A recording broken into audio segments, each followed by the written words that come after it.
Thank you very much. I actually wanted to correct the introduction. I'm actually the longest serving governor in the history of Vermont. Now, there was a guy who served longer than me. He served 17 one-year terms, but half of those terms were when Vermont was an independent republic.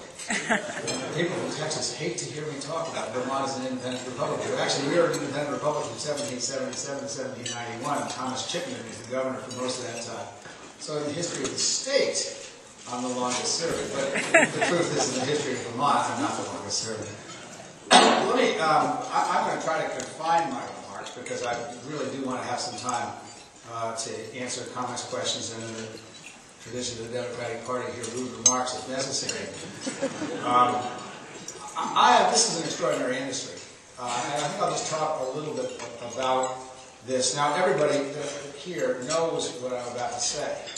But I'm going to say this because this is what I tell the rest of the world about this industry. I had a wonderful visit in Maryland a couple months ago, and we saw two companies. We saw MedImmune and Biotechnology. And by the way, congratulations to Biotechnology for getting a $38 million piece of funding that's going to enable you to bring your product, your extraordinary product, and more products to market. That is such great news in this industry, which has had a struggle over the last year or so with capital. But these are two, one I wouldn't call a startup, but it's not making money, and it's not ready to bring its product to market yet. And the other is MedImmune, is a company that's well established, owned by a major pharmaceutical company, and has a very successful product line. So here's what we have to explain. Here's your task when you're talking to Congress, because Congress really doesn't know a lot more. There's some people, of course, who know a great deal about the industry, but there are a lot of them that don't. And they need to understand this. I tell the story about my visit to MedImmune. I actually told this at Jim Moran's 2,700 person town meeting with tea partiers and all, because this came up. So here's what people don't understand about the industry. To get an injection for newborns who are born prematurely to help them avoid respiratory syncytial virus, which is what MedImmune's principal product does, it costs $1,200. People think that's an outrage. How can you have a medicine that costs $1,200? They compare it to aspirin, they compare it to what they get in the pharmacy when they get to, they don't understand.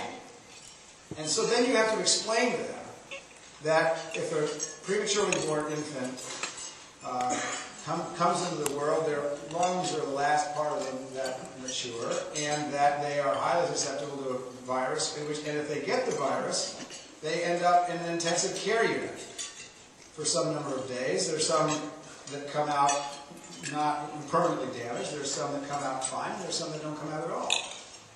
And so for the $1,200 shot that young children get if they're more than 4 or 5 weeks premature, we avoid all those sequelae.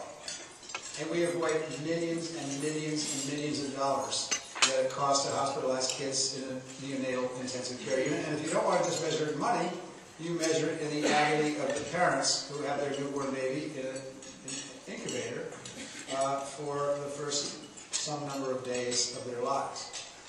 That starts to make sense to people. And then you talk about the broad statistics of the pharmaceutical industry. People like to beat up on drug companies. We're going to talk about that some, because it's not all ignorance.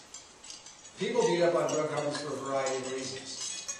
What they don't understand is that drug companies are about 10% of the total cost of our healthcare system.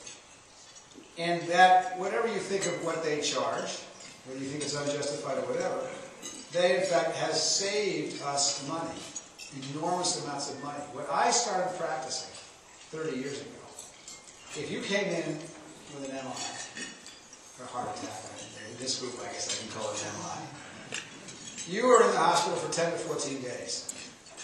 Today, you're in the hospital for maybe 4 days. You have a hip replaced. You're out of the hospital within 2 days.